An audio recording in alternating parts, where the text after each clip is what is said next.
Hi, this is Rachel in Recovery. We've got a special guest, Amber. She's a survivor of having a borderline mother. Amber, just tell us a little bit about yourself. Hi, everybody. My name is Amber, and I am a speech-language pathologist. I am 29, and I am a survivor of a BPD mom. Today, in my answers, I'm going to keep kind of vague. Not that my mom, listens to any podcasts, because I don't think she does, but on that off chance and for my own personal anxiety's sake, I will just leave out, names, specific places, but I will, describe the general consensus of what happened. But yeah, that's basically me. Okay. When did you realize something wasn't right with your mom? I've always had issues with my mom. The real issue started when I was 13, which I'm not sure is kind of, if that's a typical pattern for a BPD mom, but, that's when kids start to develop independence. They want to, develop their own identity and kind of separate from their parents. But I finally started to get an inkling that something was actually wrong in college. I remember specifically there was one night in grad school. It was pouring down rain. I was in the parking lot of my church, actually, and I was on the phone with my aunt, who's actually my mom's sister. And I just remember sobbing, because I had finally figured it out. My mom's always had a ton of relationship issues, but it's always their fault. She's always the victim. So her entire family, her sister, she's never had a good relationship with.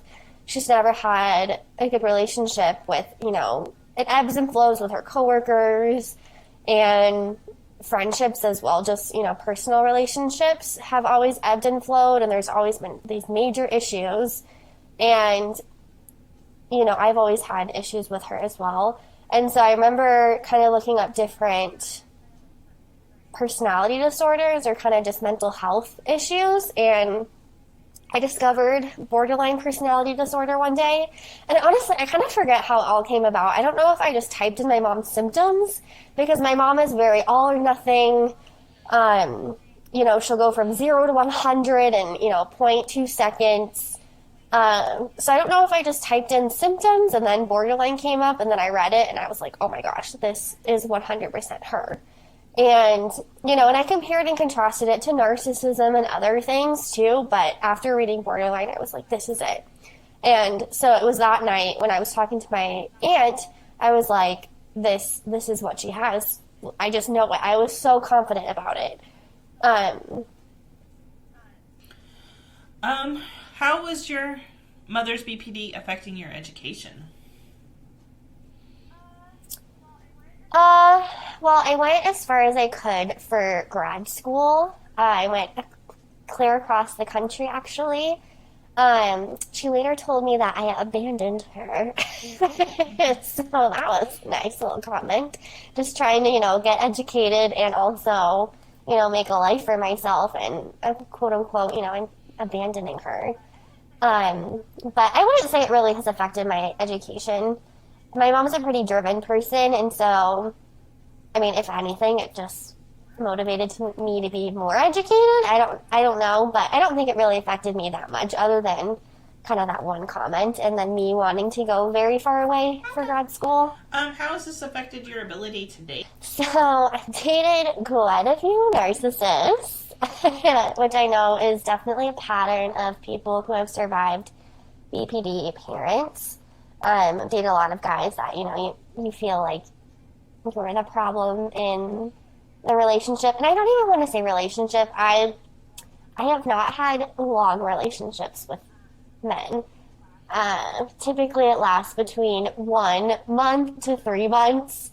I really haven't gone past that because I either freak out. That actually happened a lot in college, where I just would kind of go into this panic after about the third date, and I would just be so worried about, getting too serious, and then getting my heart broken, or worse, getting married to that person, and then finding out that they're not who I thought they were, that, they're a narcissist or they're a bad person, and so I would just end it.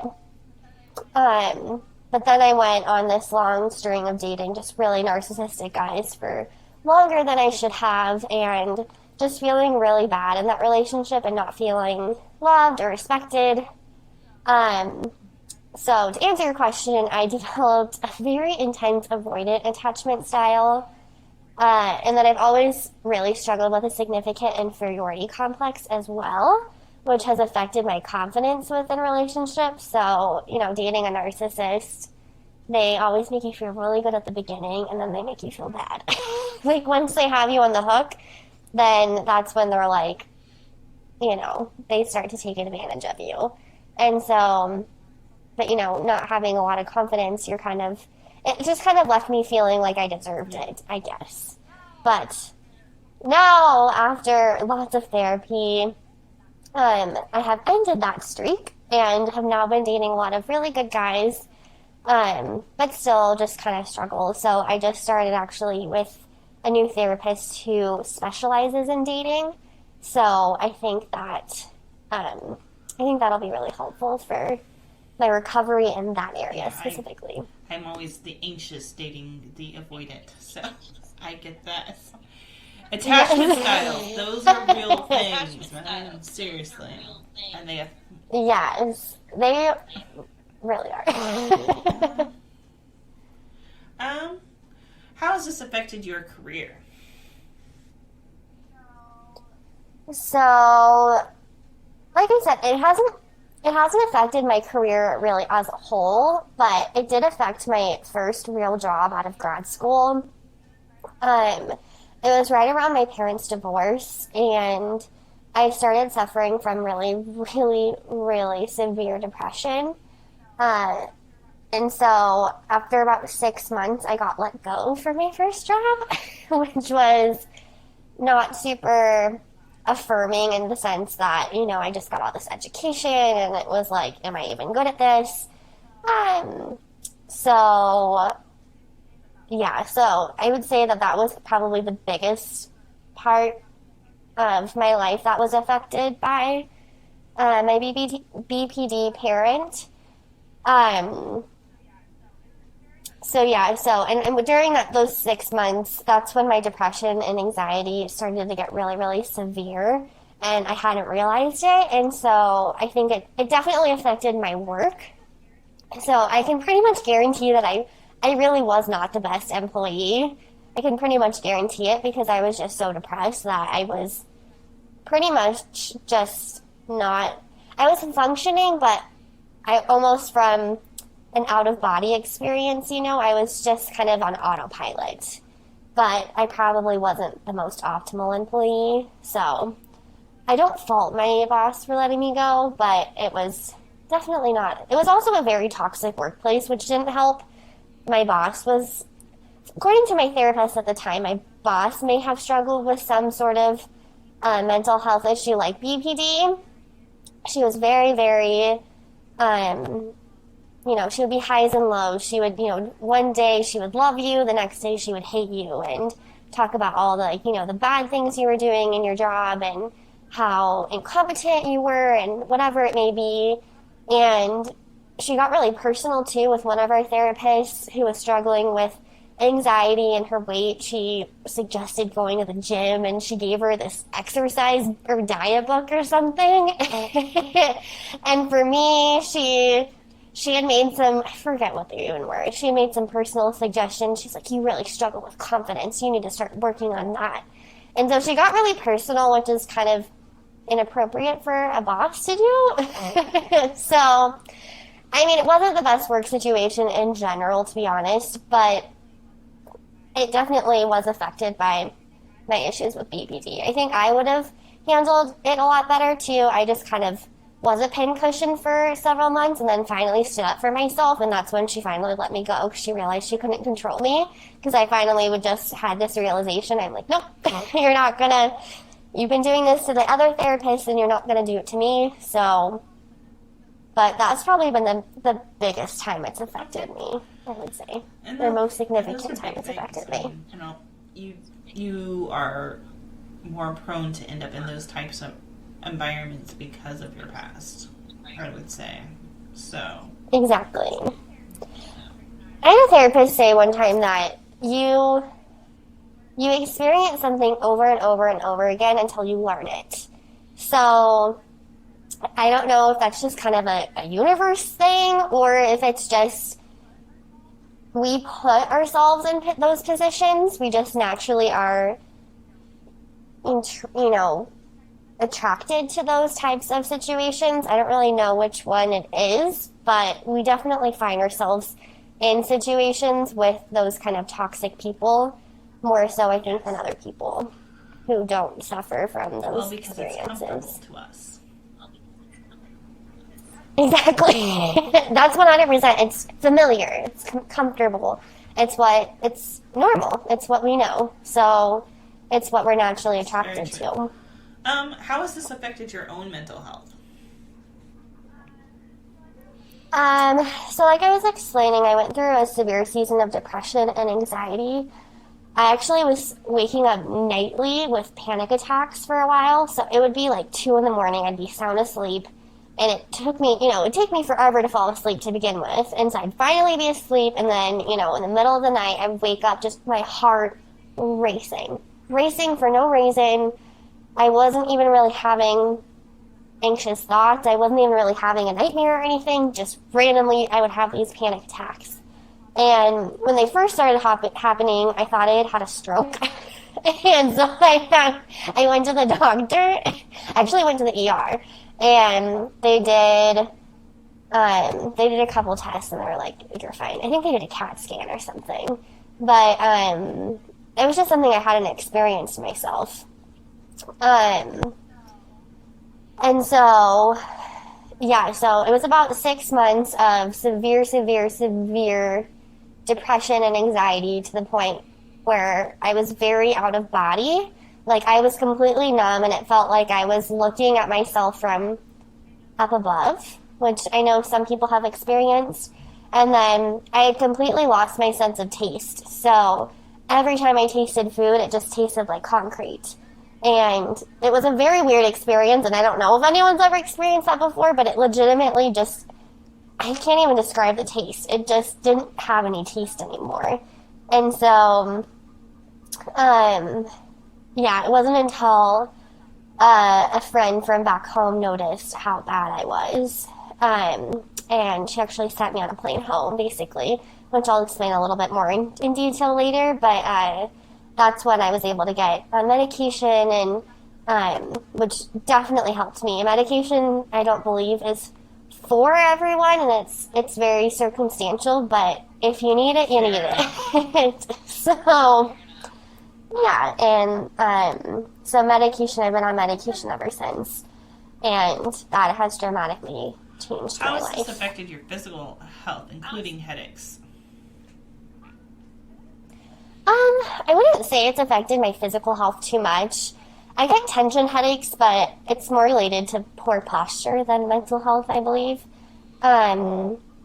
It's definitely affected my sleep patterns. I feel tired most of the time, even if I've had 8 or more hours of sleep.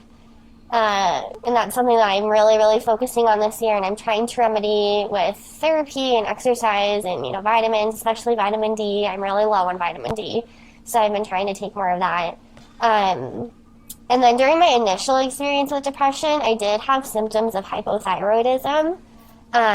So I had low, and I'm going to forget the exact TMH or TSH levels. I forget exactly the letters, but so I was taking hypothyroid medication, levothyroxine, for a couple years until my thyroid levels kind of normalized.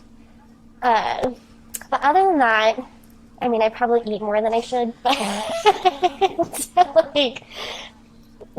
but that's nothing outside of that, really, I would say, has affected my physical health. It's actually really common for borderline, some people who have borderline mothers to have hyperthyroid problems. So you're not alone in that. And that's actually, the thyroid controls almost everything to do with trauma, so. Yeah, that's kind of what I've read, too, so it does make sense. And a lot of my doctors said, you'll never outgrow it. You'll never outgrow it. It's something that you're just going to live with. But my levels, I think, they weren't super extremely off. I think it was just because of stress and everything and just what I was dealing with my BPD mom at the time, that now with, reduced stress and more managed anxiety, I think that, because I've gotten my levels tested for the past couple years and they've all been normal now.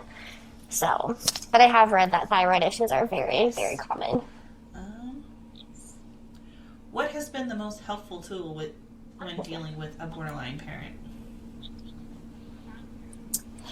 Boundaries. And when I wrote this down, I capitalized it. Because boundaries are the hardest thing to do. But they are definitely the most worthwhile. So boundaries and lots of therapy, I would say. After a lot of research, so I did a ton of research. When I kind of discovered this, I started therapy when I discovered my mom had issues, and then I started doing a ton of research about borderline. I bought a ton of books. I'm sure a lot of your listeners who have BPT moms, they've read the book Understanding the Borderline Mother by Christine Ann Lawson, which is like the Bible of BPD. So that really helped me. My mom is a queen mother with waif characteristics as well. So that's kind of a little bit about my mom. But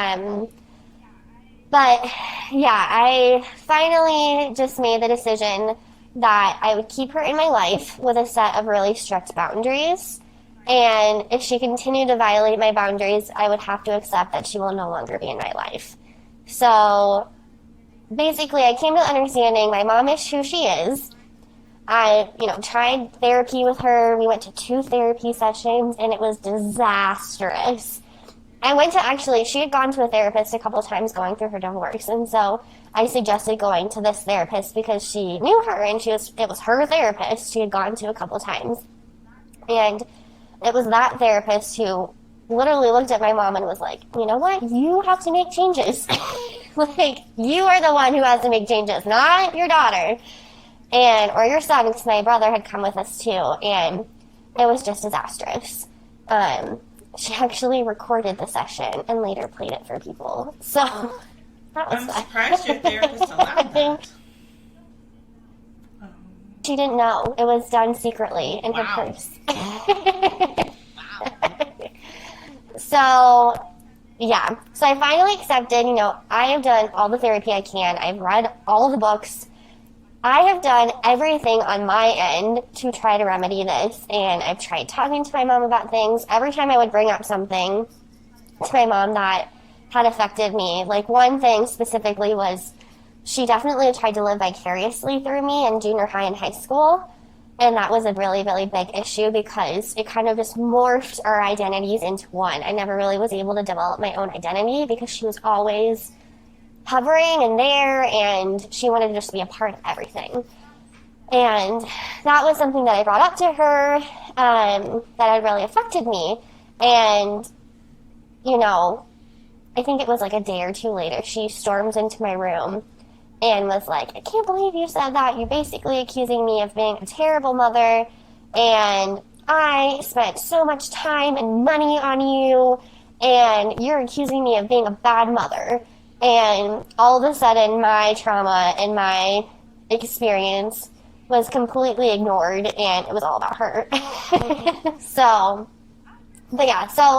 after trying to discuss my issues with her, have mature conversations, therapy, reading books, educating myself, I finally came to the realization that if she truly has borderline, which I believe she does, she's undiagnosed because she won't go to therapy, but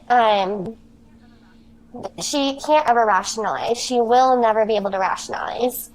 And there's something in her brain that's creating a brick wall that does not allow her to. And if that's her fault or it's not her fault, whatever the case may be, the reality is she can't. So I just had to accept that. So I was like I was kind of saying, I had 2 options. either I keep her in my life with a set of strict boundaries because that's the only way to protect myself. Or if she violates those boundaries, then she's out of my life. And I had to accept that too. So I had to accept that there might be a time in my life I might not have a mom. And then I also had to accept that my mom will never be the mom that I had wanted, that I had seen in movies or I had seen my friends grow up with. And she will never be that. And yes, it's sad, and yes, I've had to process that, but it does me no good to dwell on that for the rest of my life because the reality is that will never change. So wishing she was different, wishing she was better won't help me, and it'll never help me succeed. It'll never help me get better because it will never change. Wishing my dog was a cat does me no good because he can never be a cat. He will always be a dog. So wishing my mom was someone different than she is just a fool's errand, So that's kind of been, I guess, my most helpful tool besides. But that's a tool that I kind of got to through therapy.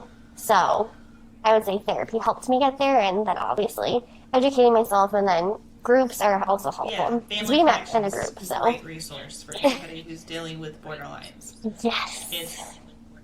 It's a fantastic organization, and it's free, and they have courses and all kinds of resources that are super helpful. And the biggest thing I feel like with any sort of trauma is having a community of people. When you talk about something, somebody else is like, yes, I understand exactly what you're going through, because it can be so isolating otherwise. Mm-hmm. Yeah, having groups is so helpful because it really just affirms what you're going through too. Because my issue throughout my whole life / kind of my current issue, to be honest, because me and my mom have actually gone through a span of time where things have been really good between us. And so during those times, which is right now, we've been really, really good for quite a bit, a long stretch right now. And so those long stretches, though, make me question myself. And I go back to this place of, maybe I was wrong. Like, maybe it was me just being selfish, or I was just being a brat, or whatever. Or maybe I was just being dramatic, or I was just feeling sorry for myself. My mom's really great. So it really helps to go to groups because it's a reminder, like, okay, no, I wasn't wrong. I was very right, and I have a group of people who also understand. And, it's different because every borderline mom is different. They have a different characteristic. Like, it lists in the book, the Christine Ann Lawson one.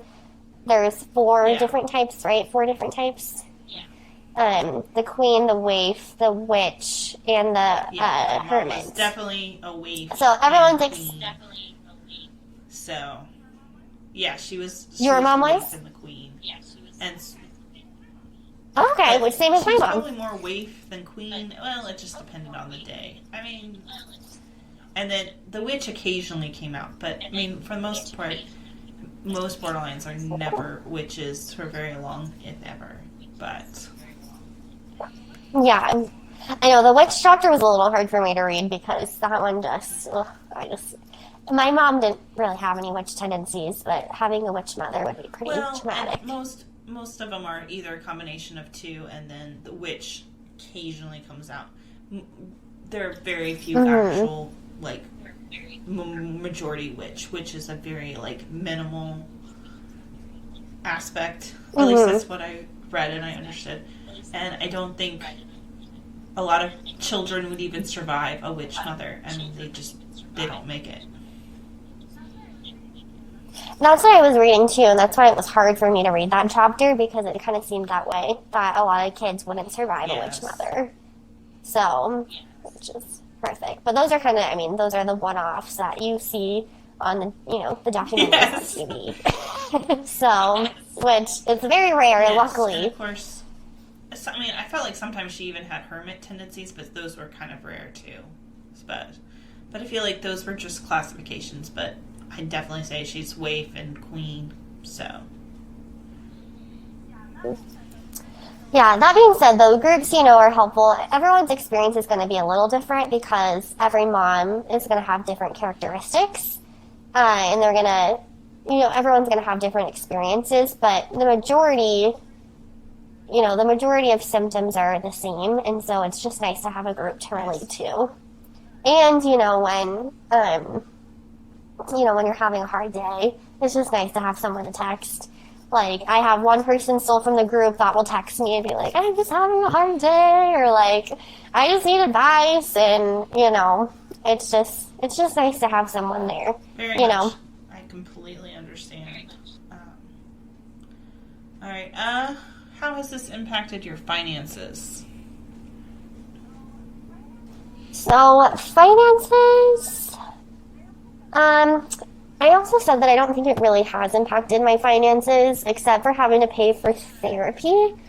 Like I've been saying, therapy is so important to me that I've always paid out of pocket for a good therapist that fit my needs, rather than just going to one that was covered by my insurance.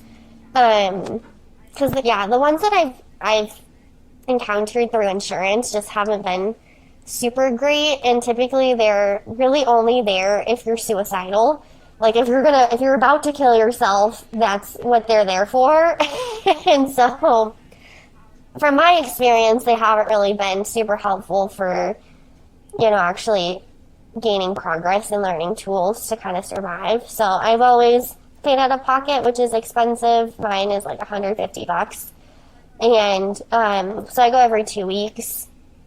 And, I'm in a pretty good financial situation right now. I'm decent. Like, I'm able to pay my bills. I don't have much left over, but I'm able to pay my bills right now. But even when I was less financially independent, it's always been something that's very important to me because, in our lifespan, if I've got 70, 80 years left on this earth, I would rather be $300 poorer every month to get better early, than to wait till I was 50 and then decide I'm going to get better, I just see that as years wasted. I'm like, I'd rather just get better now, spend the money, and, if I have to skip out on things that, like getting my hair done or something, then that's a sacrifice I'm willing to make to get better, because I don't like feeling miserable, and I was miserable for so long. And I just kind of made that choice. I'm like, if I'm going to be on this earth, I have two choices. I'm either going to be on this earth and happy or not on this earth. So I'm obviously not suicidal, so I'm not going to make that choice. So if I don't make that choice, I'm going to be on this earth and I'm going to be alive. So I'm going to do my best to make sure that I make it worthwhile for myself, and that I'm not miserable, and that I'm actually happy and I find some joy. So that'd probably be the biggest impact, I say, financially. Other than I do struggle with binge shopping sometimes. I wouldn't say binge shopping like going nuts. I don't go to the mall and spend $1,000 in one sitting, but I'm definitely not the most cautious when it comes to my credit cards sometimes. So that's something that I probably learned from my mom that I have been trying to remedy. Oh yeah, I think a lot of us find different ways and different outlets dealing with trauma in some sort of fashion, and shopping is definitely one I think many of us are guilty of doing. Not all, but it's a very common one. Yeah, it's just so easy, especially with Amazon and credit cards. It's like, I need this. Like, I'm going to get it. So, and you can get it in an instant, it's just so easy. So, that's definitely been my struggle. But what I've been working on this past year is really just sitting and being still. I actually got a tattoo for the first time, and it says, "Be still." Be still and know that I am God has been a really important verse to me. Just like being still, being present, almost meditating on your blessings, I think has helped me. And I'm not always good about this, but sitting down and being like, listen, I have a roof over my head. I have, great friends. I've got a job that helps me afford groceries, and I think the more that I do that, it helps me spend less because I'm more just grateful for what I have rather than what I don't have. And I remember people saying, do a blessings list or do a gratitude list every day. And therapists have suggested that to me. And it just sounds annoying to me. And I don't think it's something you need to do on a daily basis. I mean, it would definitely help if people did, but I don't think it really works for me to do on a daily basis. But when I am feeling like super spendy or super like, I want all these things that I don't have, that does help me a lot, just to kind of sit and be like, listen, I have a lot of great things that 5 years ago I wanted. Like 5 years ago I didn't have, and this was my dream, and now I have it. And so I just really need to be grateful and sit and enjoy what I have. Because I feel like a lot of times, especially our current generation, we don't really enjoy what we have. We sit there wishing for things we don't have. Well, and I think, that we definitely have too much stuff in general, especially in America, where the land of plenty. But yes, I do think there's one lady, she did a book, I can't remember her name, but it's on like you can rewire your brain by being by working on gratitude. Like it actually rewires your brain. So I don't know if doing it every day, but definitely making it maybe part of your weekly routine of just being like, hey, I am thankful for this, and I'm thankful for this, and God has taken care of this and this. And I feel like that just is helpful, especially if we're dealing with shopping addictions or just overspending in general. Because, I mean, not everything's addiction, even if, you want to buy, oh, I should have bought that, but I bought it because it was fun.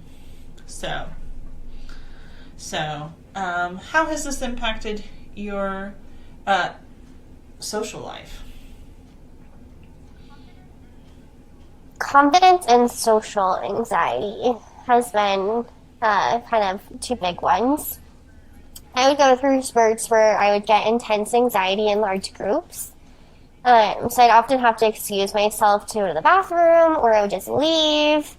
I would even stutter over my words, and I'd almost have this blackout experience where I just, my thoughts would just black out. They would just disappear. It would almost be like a deer in the headlights kind of situation.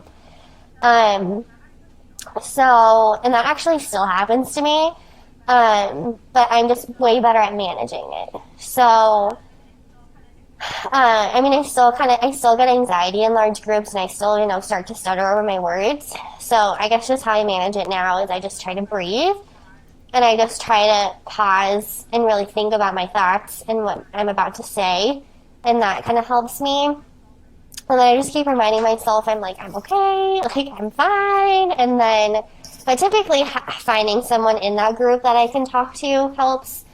I'm definitely better on one-on-one situations. So if I'm in large groups, like at a party or at a church group or something, having just one person to talk to typically will help me. But it's still something I struggle with, but I'm better at managing. Yeah, no, that can be helpful for a lot of people, especially if you struggle with social anxiety. So, yeah. And just, I know, I mean, I'm an extrovert, but I mean, still, sometimes I'm just like, I'd rather a small group of people than a big group, because that can sometimes feel overwhelming. Mm-hmm. I'm actually an extrovert too, and I remember, I think it was in grad school, that was really when this was, a couple of years, or maybe 5 or 6 years ago, when personality tests were kind of the big thing. I know they're still big now, but, the Enneagram and the Myers-Briggs, and everything has always been, extrovert, and friends have told me before that I'm the biggest extrovert that they know. And I think it's a combination. I am very extroverted because I really do get energy from other people, but a lot of it, I think, stemmed from codependence for a while, too. So I was very codependent on people, and I really just obviously depended on them for my emotional regulation, which I've managed and kind of healed from more so. But I'm definitely extroverted, and I remember in grad school, praying to God one time. I was so upset.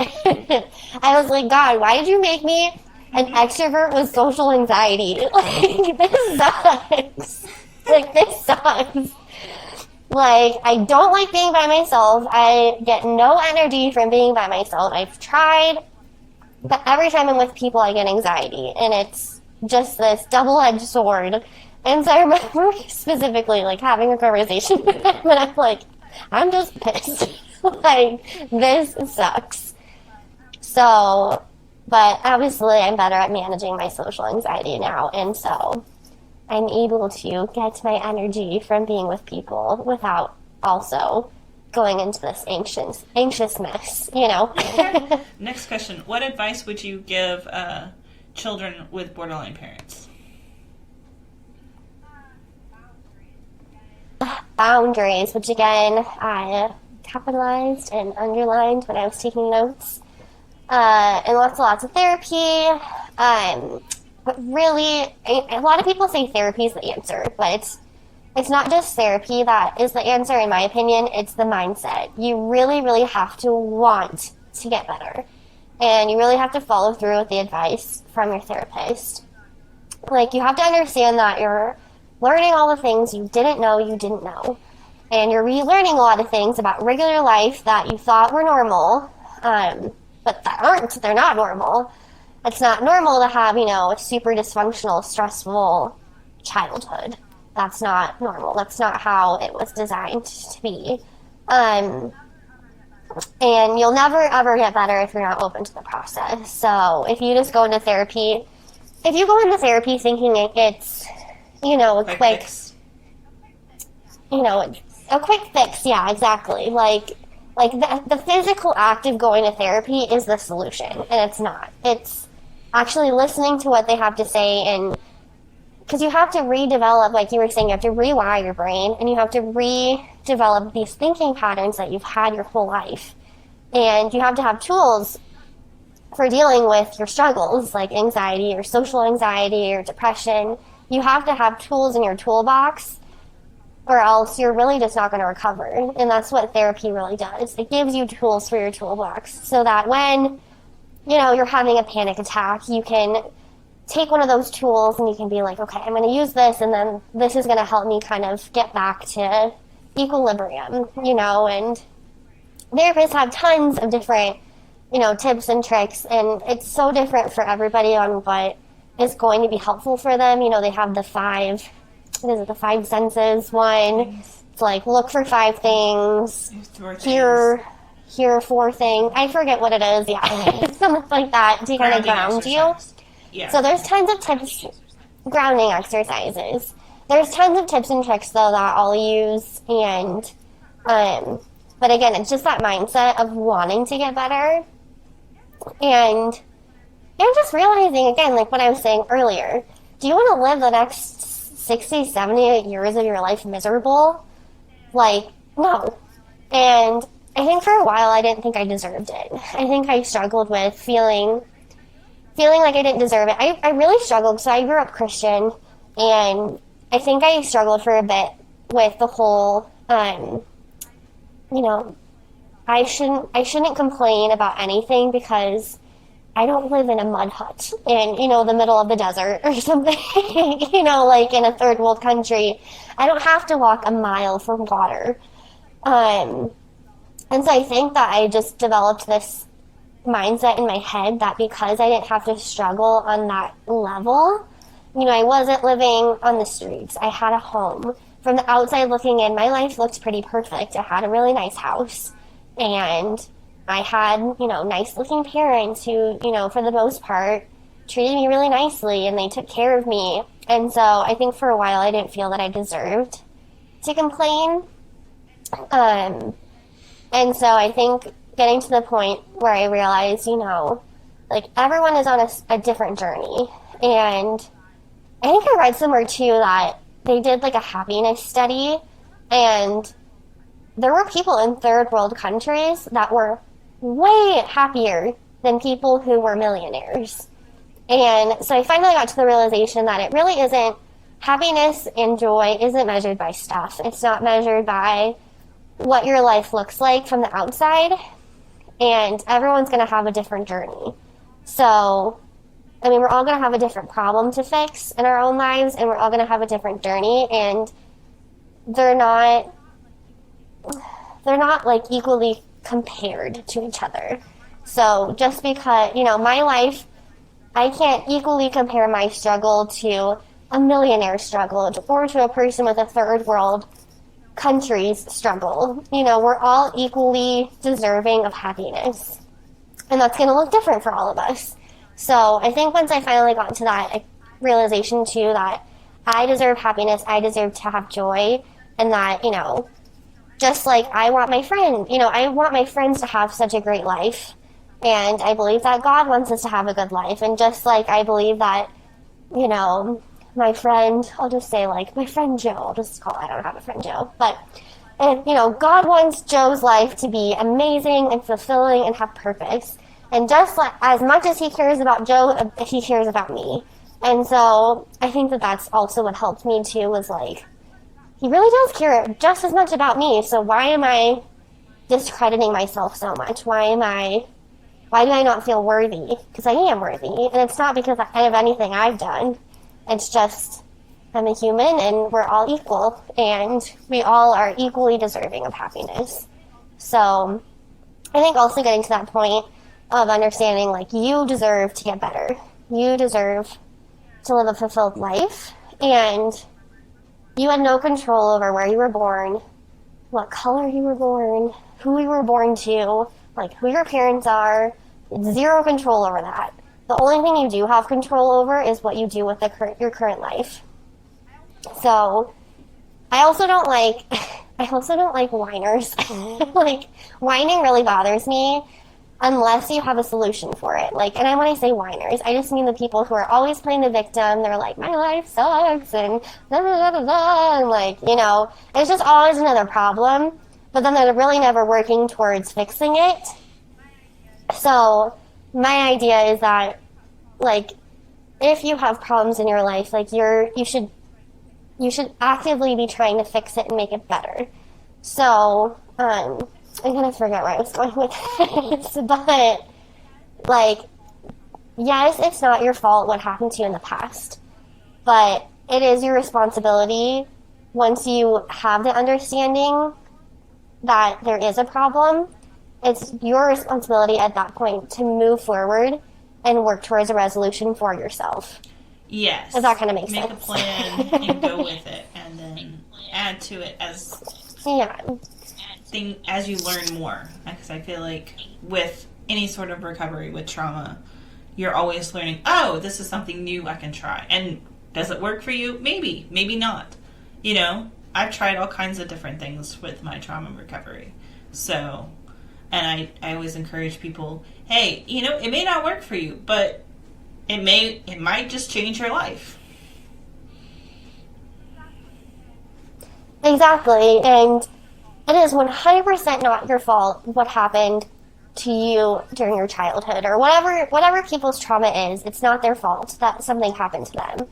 But it is their responsibility, in my opinion, or at least for how I see it in my life. It's my responsibility to learn from it and move forward with my life in a responsible way, I guess. Like, to kind of take ownership, like, listen, this is what I struggle with. It wasn't my fault, but I'm not going to stay this way because I'm an adult.